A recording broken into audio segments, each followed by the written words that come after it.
함께 읽은 이 본문 13절 말씀을 한번 보시면요. 예수님께서 빌립보 가이사랴 지방에 이르셨다라고 말씀을 합니다. 당시 예수님께서 이르신 이 빌립보 가이사랴는 어떤 곳이었을까요?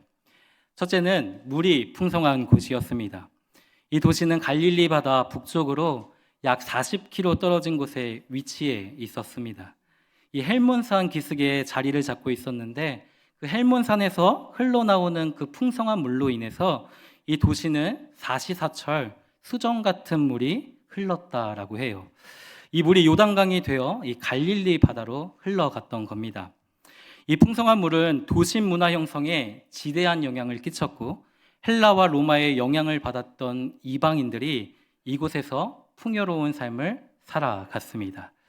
두 번째, 이 빌립보 가이사랴는 어떠한 도시였냐면요, 우상의 도시였습니다. 원래 이곳은 바니아스라고 불렸는데요, 고대의 신이었던 판을 위한 도시라는 의미를 가지고 있어요. 그 이름처럼 곳곳에는 이방 신들에 대한 숭배가 가득했던 것이죠. 헤롯의 아들이었던 빌립은요, 이 도시를 다시 재건하여서 로마의 황제에게 헌정을 하게 됩니다. 이 헌정을 하며 그 이름을 가이사랴 빌립보라고 명명을 하게 되죠. 로마 황제를 가리키는 이 가이사와 자신의 이름을 붙여서 가이사랴 빌립보라고 이름을 했던 겁니다. 이 도시의 이름대로요, 이곳에는 고대의 신인 판에게 봉헌되었던 그 신전뿐 아니라 황제를 위한 신전도 세워져 각종 우상 숭배가 행해졌다라고 합니다. 누가 우리를 통치하시는가? 누가 우리를 부유롭게 하는가?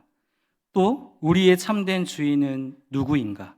그 색깔을 분명하게 보여주는 도시가 바로 빌립보 가이사랴라는 도시였습니다.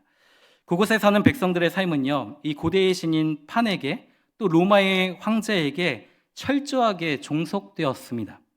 자녀들에게 누가 우리를 통치하고 있는지 굳이 가르쳐주지 않아도, 또 누가 우리를 부유롭게 하고 또 우리의 주인이 누구인지 애써 그들에게 교육하지 않아도 그 도시의 이름과 그 도시에 세워진 신전들과 그 도시에서 행해지고 있었던 수많은 우상 숭배를 통해 그들의 자녀들은 내 주인이 누구이고 또 우리가 누구에게 충성을 다해야 그 부유로운 삶을 살아갈 수 있는지 자연스럽게 알게 되었던 것이죠. 그런데 예수님께서 이 빌립보 가이사랴 지방에 이르셔서 제자들에게 질문을 하시는 겁니다. 우리 13절 말씀인데요, 우리 한 목소리로 한번 같이 읽어볼까요? 시작. 사람들이 인자를 누구라 하느냐? 사람들이 인자를 누구라 하느냐? 여기에서 인자는 누구를 가리킵니까? 예수님을 가리킵니다. 따라서 예수님은 사람들이 나를, 예수를 누구라고 하느냐라고 제자들에게 질문을 하신 거죠. 이 육신의 몸을 입고 이 땅 가운데 오신 예수님은요, 모든 도시와 마을에 두루 다니시며 천국 복음을 전파하셨습니다. 또 회당에서 하나님의 말씀을 가르치셨고 모든 병든 것과 약한 것들을 고치시는 치유의 역사들을 일으키셨다라는 거죠. 예수님의 말씀을 들었던, 또 예수님으로부터 고침을 받았던 자들과 이 예수님께서 행하셨던 수많은 기적을 목격했던 사람들은요, 예수님께 이러한 질문을 던졌습니다. 어떠한 질문이냐면요, 이 마태복음에 기록되어 있는 질문들인데요, 우리 한번 같이 읽어볼까요? 시작. 이가 어떤 사람이기에 바람과 바다도 순종하는가? 마태복음 11장 3절에는 이렇게 질문합니다. 같이요. 오실 그이가 당신이오니까? 마태복음 12장 23절에는 또 이렇게 질문을 해요. 같이요. 이는 다윗의 자손이 아니냐? 예수님이 누구인지 사람들은 몹시 궁금했어요. 그리고 생각을 했죠. 우리가 그토록 기다리고 또 기대했던 메시아가 바로 이 예수님이 아닌가 생각을 했던 겁니다. 예수님이 누구인지 정확히 우리는 알지는 못하지만 그 배를 집어삼킬 듯이 불어오는 그 바람과 바다가 예수님께 순종하고 그 잔잔해지는 그 모습을 보며 병든 자들과 약한 자들이 고침을 받고 예수님의 말씀에 귀신이 내어 쫓김을 받고 예수님의 가르침에 사람들이 위로를 받고 또 생명을 얻는 그 모습들을 지켜보면서 사람들은 예수님께 소망을 걸기 시작했던 거죠. 기대가 생겼습니다. 그가 누구인지 궁금했던 거예요. 그러나 사람들은 그 예수님이 누구인지를 정확히 알지는 못했습니다. 그냥 막연한 기대를 걸고 예수님을 따랐을 뿐이라는 거죠. 그런데 예수님께서 제자들을 향해 무엇이라고 질문을 하십니까? 사람들이 나를 누구라고 하느냐라고 질문을 하는 겁니다. 그것도 풍요와 우상의 도시였던 이 가이사랴 빌립보에서 이 질문을 던지고 있는 겁니다. 너희를 통치하시는 분이 누구시고 누가 너희를 정말로 부유롭게 하고 너희의 참된 주인은 누구인가? 라고 예수님이 제자들에게 묻고 있는 것이죠. 사랑하는 성도 여러분, 이 질문을요, 우리에게 이렇게 한번 적용해 보았으면 좋겠어요. 우리가 살아가고 있는 이 시대도요, 당시 가이사랴 빌립보와 이 별반 다를 것이 없습니다. 풍요와 우상을 떠받치는 세상에서 우리는 살아가고 있다라는 거죠. 그런 세상에서요, 우리는 우리의 삶을 조금 더 풍요롭게 해줄 만한 그 어떠한 존재에 몹시 갈급해 있다라는 겁니다. 어쩌면 예수님을 믿는 것보다요, 이 시간 학업에 충실하는 것이요, 성공으로 가는 길일 수 있어요. 예수님을 믿고요, 신앙생활을 하는 것보다요, 이 시간 나와 내 가족들을 위해서 남보다 조금 더 일하고 남보다 조금 더 수고하는 것이 우리를 행복과 부유로 이끌 수 있는 길이라는 거예요. 한마디로 예수님을 믿을 시간이 없다라는 거죠.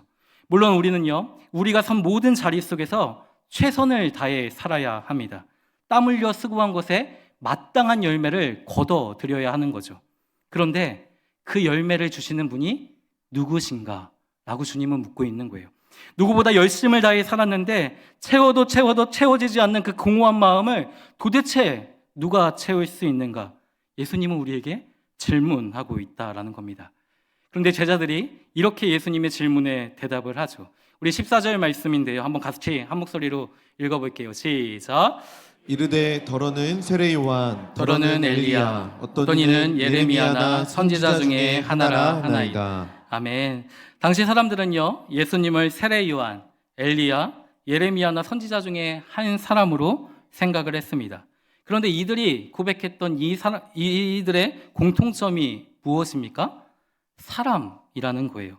예수님을 그들은 그저 훌륭한 인물, 사람으로 생각했다라는 겁니다. 당시 사람들은요, 이 눈에 보이는 예수님을 하나님으로 믿거나 하나님으로 고백하기가 쉽지 않았다라는 거죠. 왜냐하면 사람들은 육체의 눈으로만 보고 판단하기 때문입니다. 이것은 우리에게도 마찬가지예요.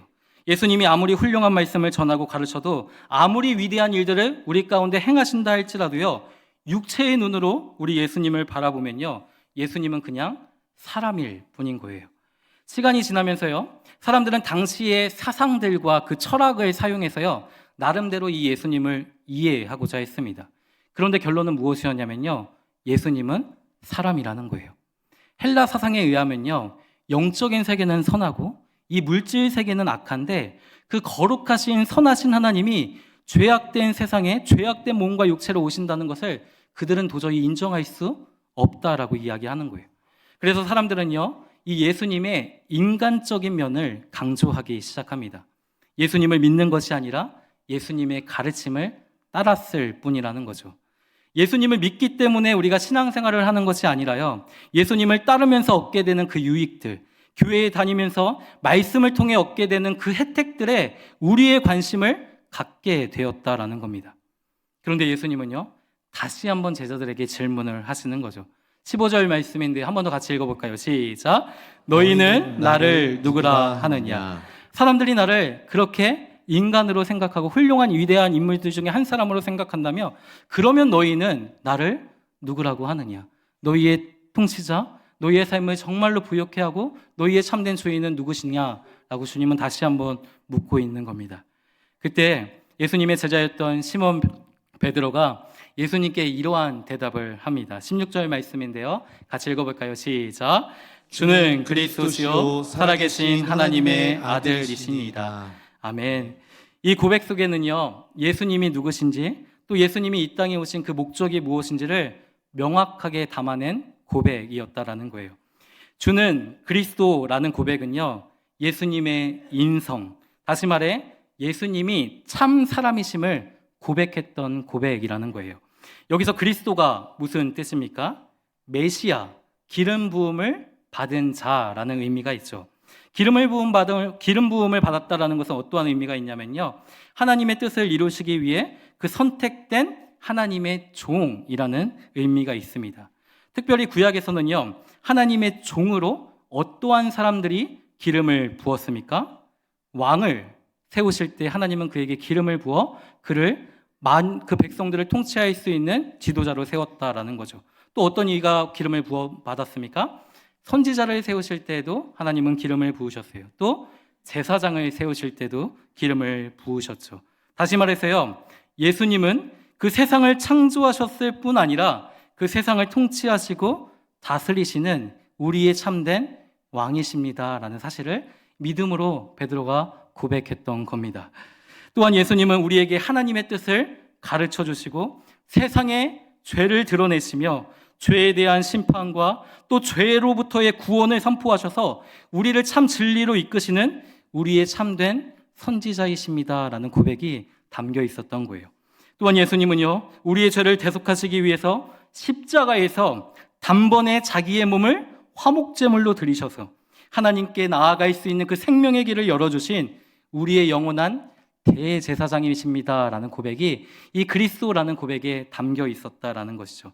그러니까 예수님은요, 단순히 사람들에게 칭찬과 존경을 받는 위대한 인물이 아니었던 거예요. 예수님은 우리의 왕이시고 우리에게 진리를 가르치시고 진리로 우리를 인도하여 주시는 참 선지자이시며 우리에게 생명의 길들을 열어서 하나님께 나아갈 수 있는 그 보좌로 나아갈 수 있는 담대한 길들을 선물하여 주신 우리의 참된 영원한 대제사장이심을 고백하는 것, 이것이 우리의 믿음이 되어야 한다라는 겁니다.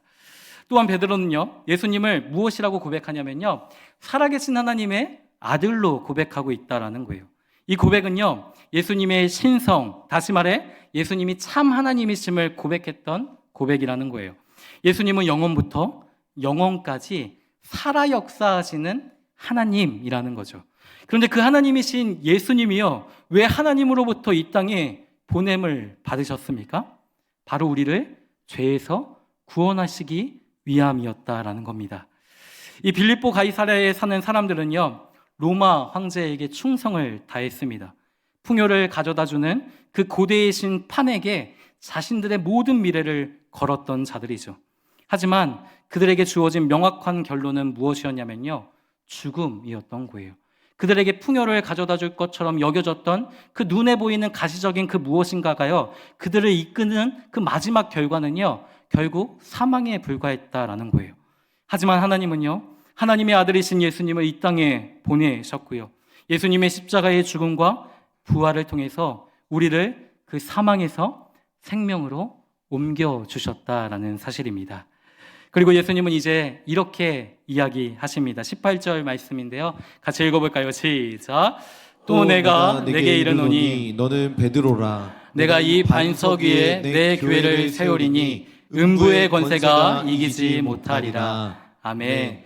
예수님은 이 반석 위에 내 교회를 세우시겠다라고 말씀을 합니다. 여기서 이 반석이 무엇을 가리킵니까?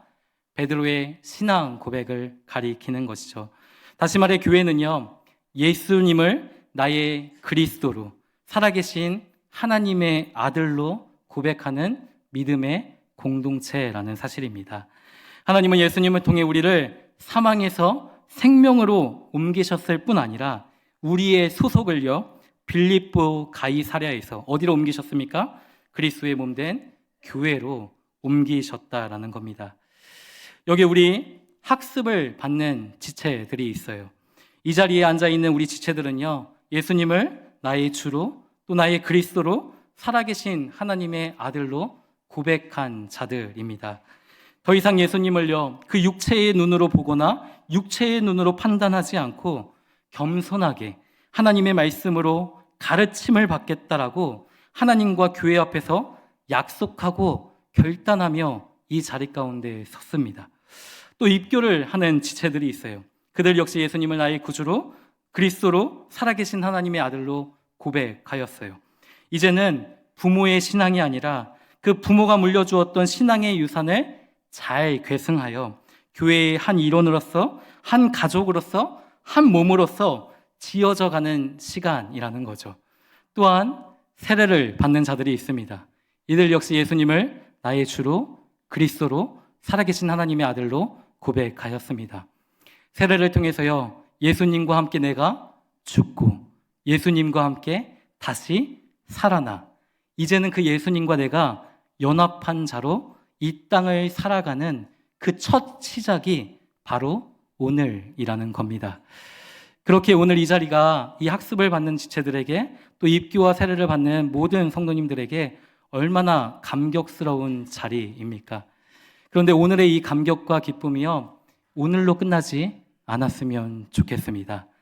누가 나를 통치하는가? 누가 나를 부유롭게 하는가? 누가 나의 참된 주인인가? 이 질문과 우리가 깊이 씨름하면서요, 주님의 몸된 교회로 아름답게 지어져가는 우리가 되기를 소망합니다.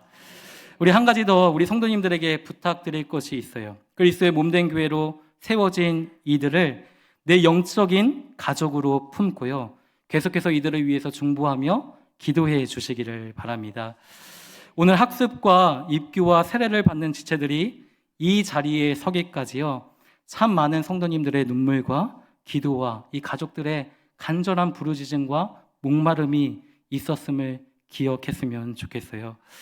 오늘 좀 몸이 아프셔서 오늘 학습에 참여하지는 못했지만요, 우리 이은주 성도님이 계셔요. 그 이은주 성도님은 코로나가 한창이던 2021년 8월에 이 교회를 등록을 하셨거든요. 새가족 교육도 못 받고 이 3부 예배만 항상 드리셨는데 어느 날 순장님이요, 이 이은주 성도님을 데리고 새가족 교육을 받으러 올라오셨어요. 그리고 그 다음 주부터는요, 이 순장님과 순원들이 함께 올라와서 이은주 성도님과 함께 5주 동안 교육을 받으셨습니다. 교육을 받으며 같이 울고 또 기도하고 그 격려하는 모습을 보면서요, 저는 이것이 진짜 교회라고 생각을 했습니다. 한 성도가 하나님의 부르심을 받아 이 성남제일교회에 발걸음을 했을 때 그 성도가 예수 그리스도를 나의 구주로 믿게 하도록 하나님의 말씀으로 그들이 온전히 자라날 수 있도록 함께 지체된 자들로서 함께 와서 교육도 받고 울며 기도하는 이 교회된 지체들이 함께 있기에 이 성도들이 교회 안으로 함께 모여서 한 몸으로 지어져 갈 수 있다라는 사실이죠. 자녀를 위해서요, 또 한 지체를 위해서요, 또 한 어머니를 위해서 간절히 기도하며 기다렸던 그 열매가 오늘 맺히고 있는 겁니다.